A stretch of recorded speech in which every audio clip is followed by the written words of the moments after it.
আসসালামু আলাইকুম ওয়া রাহমাতুল্লাহি ওয়া বারাকাতুহু। আমি doctor Motalib Hossain Zahid.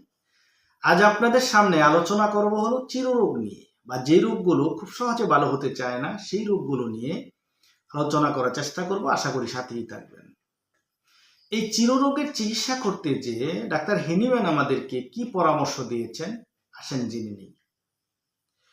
Doctor Hahnemann যখন এই চিররোগের চিকিৎসা করতে গেলেন তখন দেখতে পেলেন এই রোগগুলো ভালো হওয়ার পর আবার কিছুদিন পরে রোগগুলো ফেরত আসছে। তখন তিনি দীর্ঘ সময় সাধনা করার পর দেখতে পেলেন এই চিররোগের জন্য তিনটি মায়াজম দায়ী। একটি হলো সোরা, একটি হলো সাইকোসিস, একটি হলো সিফিলিস। এই তিনটি মায়াজম মূলত এই চিররোগের জন্য দায়ী। তাহলে এই তিনটি মায়াজম সম্পর্কে যাদের সঠিক ধারণা না থাকবে তারা সঠিক চিকিৎসা কখনোই দিতে পারবে না, এই চিররোগ কখনোই ভালো করতে পারবে না। তাহলে এই মায়াজম সম্পর্কে জানার পূর্বে আমরা আসেন জেনে নেই আমাদের হোমিওপ্যাথিতে কয়টি শক্তির উপর আমাদের কাজ করতে হয়।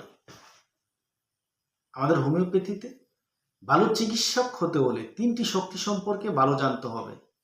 একটি হলো জীবনী শক্তি, একটি হলো রোগ শক্তি, আর একটি হলো ঔষধ শক্তি। তাহলে জীবনী শক্তিটা কি? এই যে আমাদের মানব দেহ, এই মানব দেহের যার জীবনী শক্তি যত বেশি শক্তিশালী সে তত বেশি সুস্থ সবল ভালো থাকবে।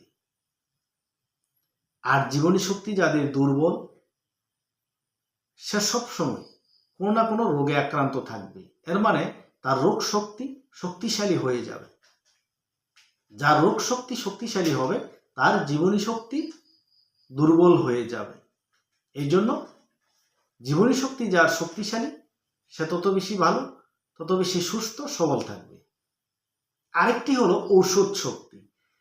এই ঔষধ শক্তিটা আমাদের কেন গুরুত্বপূর্ণ? আমরা যদি জীবনী শক্তি ভালো করে না জানি, রোগ শক্তিটা যদি ভালো করে না জানি, তাহলে কিন্তু এই ঔষধ শক্তি কতটুক শক্তি আমার রোগের জন্য প্রয়োগ করতে হবে এটা কিন্তু আমি নির্ধারণ করতে পারবো না। যার কারণে আমরা যখন রোগী দেখব, রোগীর রোগ শক্তিটা কি পরিমাণে আছে, কতটুক পর্যায়ে আছে, তার চেয়ে অবশ্যই আমাদের কি রোগ শক্তির চেয়ে ঔষধ শক্তির পরিমাণটা কিছুটা হলেও বেশি থাকতে হবে। তা না হলে এই রোগ শক্তির কাছে ঔষধ শক্তি হেরে যাবে। এই কারণে এই তিনটি শক্তি সম্পর্কে আমাদেরকে সঠিক ধারণা থাকতে হবে। এরপর আমরা যদি সঠিকভাবে এই চিররোগের জন্য যে তিনটি মায়াজম দায়ী, এই মায়াজম সম্পর্কে সঠিক লক্ষণ নিয়ে যদি আমরা ম্যাথমেটিক ওষুধ প্রয়োগ করতে পারি, তাহলে এই চিররোগ থেকে চিরতরে রোগীকে আমরা সুস্থ করতে পারবো ইনশাআল্লাহ। তাহলে হেনিম্যানের দেখানো পথে আমরা যদি হাঁটতে পারি তাহলে কিন্তু আমরা খুব সহজে চিররোগে সফলতা অর্জন করতে পারবো। যেহেতু মায়াজমের অনেকগুলো পার্ট, সেই জন্য আমরা পর্যায়ক্রমে এই মায়াজম নিয়ে আলোচনা করব, কিভাবে মায়াজমের লক্ষণ বের করে আমরা সঠিক মেডিসিন প্রয়োগ করব।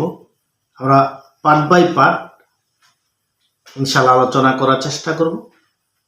এই জন্য আপনারা আমার সবগুলো ভিডিও দেখার চেষ্টা করবেন। আশা করি এই চিররোগ চিকিৎসা আপনাদেরকে এই ক্লাসগুলো খুব সহায়ক ভূমিকা পালন করবে। তাই সকলকে ধন্যবাদ জানিয়ে সকলের সুস্বাস্থ্য কামনা করে আজকের মতো এখানেই শেষ করছি। আসসালামু আলাইকুম ওয়া রাহমাতুল্লাহি ওয়া বারাকাতুহু।